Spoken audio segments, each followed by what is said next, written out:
boys and girls. Today's story is The Secret Life of Squirrels by Nancy Rose.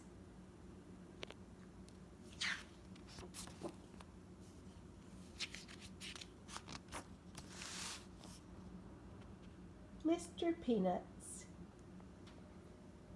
Most squirrels spend their days gathering nuts and climbing trees. Not Mr. Peanuts. He is a rather unusual squirrel. Mr. Peanuts enjoys activities such as cooking on his tiny grill. His hot dogs are delicious.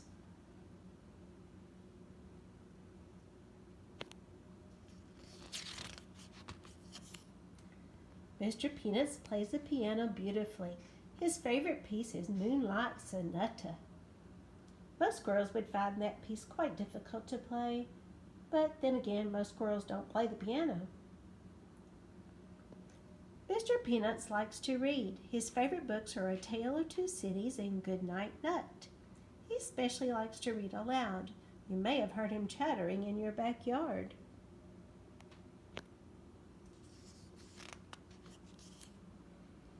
Mr. Peanuts has a busy and most happy life, but once in a while he feels lonely.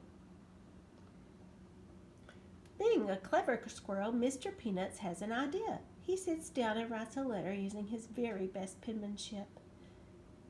Dear Cousin Squirrel, please come for a visit. I promise you will have an excellent time.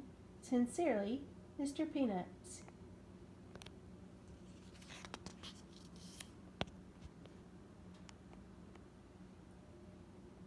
He mails the letter the very next day, then he waits, and waits, and waits some more.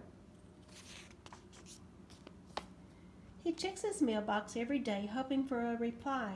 One day he finds a letter waiting for him. It reads, Dear Mr. Peanuts, my favorite cuz, thanks for the letter. It's been too long. Can't wait to see what you're up to these days. I'll be there soon. Cheers, Cousin Squirrel. Mr. Peanuts smiles as he reads the tiny letters over and over. Then he gets right to work. He wants to make sure everything is perfect for his cousin's visit.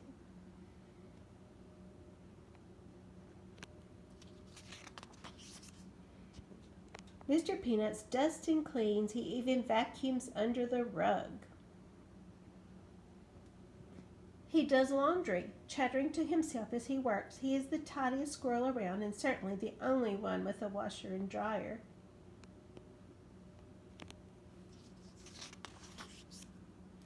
Mr. Peanuts makes up his cousin's bed just so, with the sheets tucked in tight. He wants him to have a great night's sleep.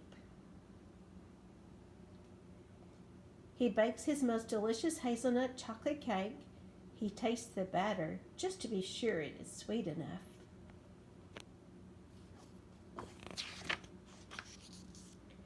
Mr. Peanuts takes a bath with his rubber ducky. A squirrel can never be too clean. He even brushes his whiskers. Just look at that handsome squirrel in the mirror.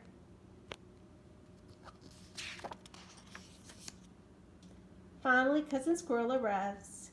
He is just in time for breakfast, and Mr. Peanuts and Cousin Squirrel both love pancakes.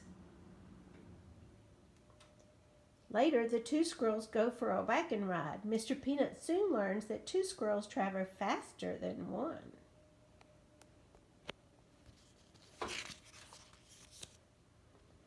Mr. Peanuts teaches Cousin Squirrel how to play chess. Cousin Squirrel learns quickly.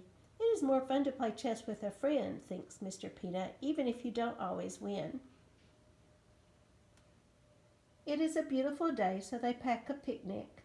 Cousin Squirrel makes his peanut butter sandwiches with an extra layer of crunchy peanuts. Mr. Peanuts has never thought to try that. It tastes scrumptious. That night they build a campfire and scare each other with ghost stories, including the old haunted tree and the one-eyed owl. You can't tell yourself a ghost story, thinks Mr. Peanuts. You need a friend.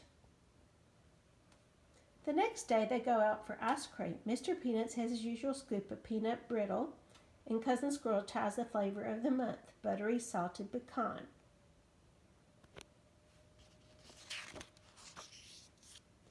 Mr. Peanuts and Cousin Squirrel are two rather unusual squirrels who have a wonderful time together. Having a friend makes everything twice as fun.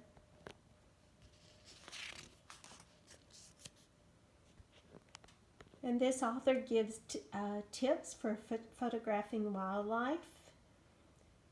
You might want to try this at home. You can practice using your camera on things that do not move, like flowers, food, even a friend who can sit still. And then you can practice on a pet and try and get down on the animal's level for better close-ups. You may have to sit or lie down on the ground. Number 3, try to capture the animal's personality. Catch your pet being funny, playing with its favorite toy or cuddling with its owners. Keep your camera steady. You can rest your camera on something solid or use a tripod, which is a special camera stand. Number 5, look for good light. The best days for photographing outside are bright, overcast days. And number 6, action shots are always more interesting. Some cameras have settings for sports, which will help you capture moving animals. Number 7, take lots of shots, lots and lots of shots. And number 8, set up a feeding station for squirrels and birds in your yard if you can. The feeding station can be a bird feeder or just a small table with bird seed, as well as sunflower seeds and peanuts for squirrels. Number 9, respect wildlife and be safe. For example, taking pictures of bird nests might frighten the parents away and they might not come back to their babies. Always be careful around pets and animals that you do not know. It's always best to have a parent or an older friend with you. And 10, finally, be patient. You cannot ask a wild animal to pose for you. While many animals are friendly, you can never be too sure. Please speak to an adult before photographing, approaching, or feeding an animal that you do not know.